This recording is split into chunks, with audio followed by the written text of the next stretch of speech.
Conscient de l'importance de bien accueillir les immigrants pour favoriser leur intégration, Service de main-d'œuvre, l'appui en partenariat avec Développement Côte-de-Beaupré, ont établi un projet pilote. La chargée de projet à l'immigration du Service d'accueil des nouveaux arrivants, Anne-Marie Ouellette, a rencontré notre journaliste Marc Cochrane. On écoute ce que ça donne. Alors, Mme Ouellette, bonjour. Bonjour. Avant d'aller dans le vif du sujet et de parler de la première année du service d'accueil aux nouveaux arrivants, pouvez-vous nous dire justement en quoi ça consiste, ce projet-là? Oui, le service d'accueil des nouveaux arrivants, c'est un projet pilote qui couvre la Côte-de-Beaupré et l'île d'Orléans pour, là, on est dans une première année, et pour accueillir les nouveaux arrivants, qu'ils soient issus de l'immigration ou qu'ils soient là, québécois, citoyens canadiens, peu importe, tout le monde qui vient de l'extérieur de la MRC est bienvenu dans le service. Puis justement, pour faire un petit peu la promotion de la région, mais surtout accueillir les personnes qui arrivent, puis les renseigner, les préparer avant leur arrivée.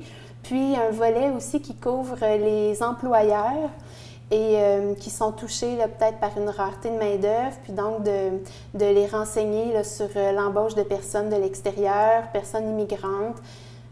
C'est ça en gros, oui, le service d'accueil. C'est pourquoi que ça a été mis en place il y a un an? Bien, c'était en réponse à une demande du milieu. On vit une rareté de main-d'œuvre sur la Côte-de-Beaupré puis sur l'île, comme dans plusieurs régions du Québec.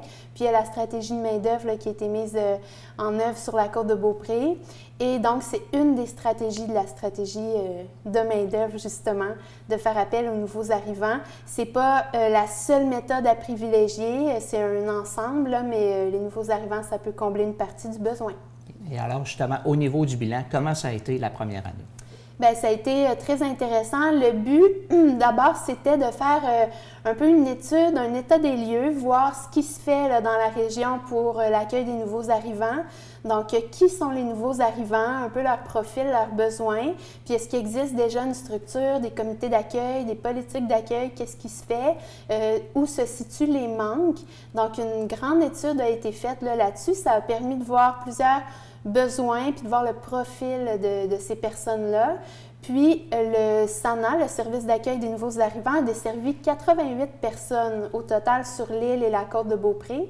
Donc, 39 nouveaux arrivants à peu près, la plupart issus de l'immigration, certains citoyens canadiens, là, nés au Canada, puis a renseigné beaucoup de personnes aussi qui s'intéressent à la côte, aux possibilités d'emploi, ou même des personnes qui ont déjà prévu s'installer ici, qui sont en préparatif puis qui ont besoin d'accompagnement. Donc, 88. On a accompagné 18 entreprises aussi de l'île et de la côte pour faire un bilan là, de leurs besoins, puis les opportunités, les possibilités au niveau du recrutement de personnes immigrantes. Puis, on a organisé aussi 2 activités pour les employeurs d'information sur le recrutement de main-d'œuvre internationale, qui peut être une option envisageable dans plusieurs secteurs où il y a vraiment une rareté de travailleurs.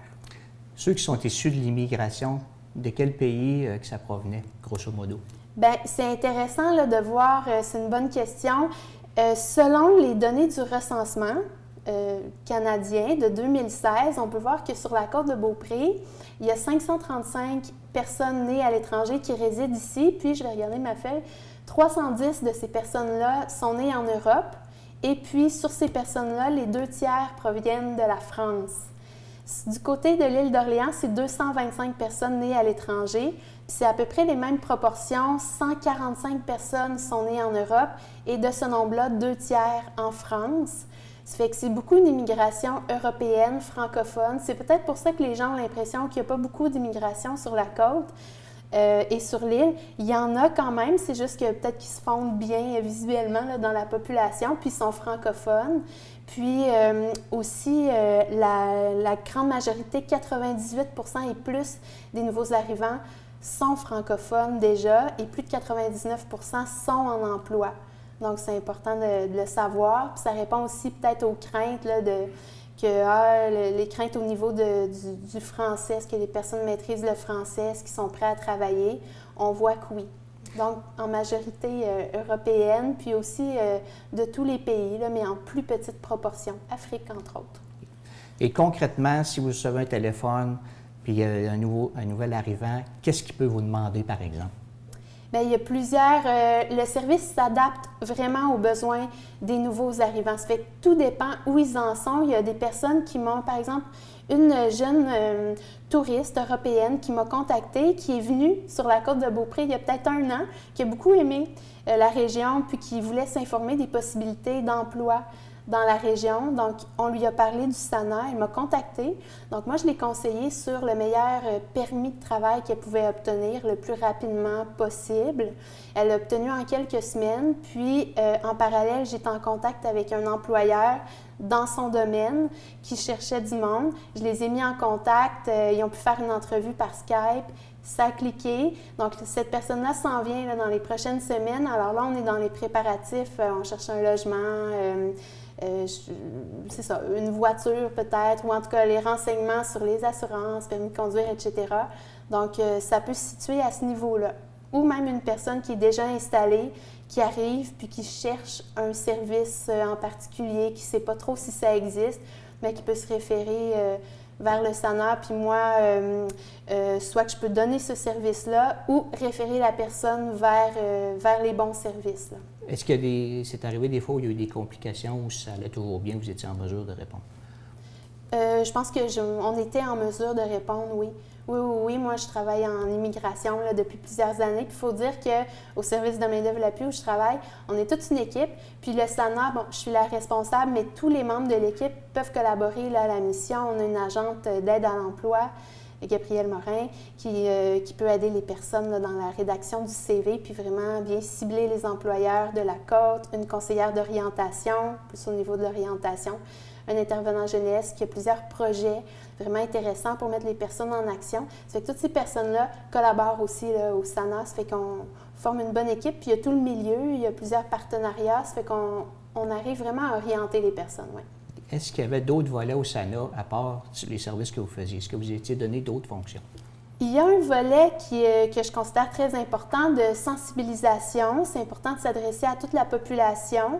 Donc oui, il y a ce volet-là qu'on veut travailler. Pour la première année, c'était une année d'exploration puis de mise en place. Alors, on a constaté des besoins au niveau de la sensibilisation, de donner l'information juste, puis aussi au niveau des employeurs, de renseigner vraiment, encore une fois, donner l'information juste là, sur tout ce qui est immigration, permis de travail. C'est très compliqué là, de s'y retrouver. Puis les gens ont certaines idées que ça va être compliqué, très cher et tout ça.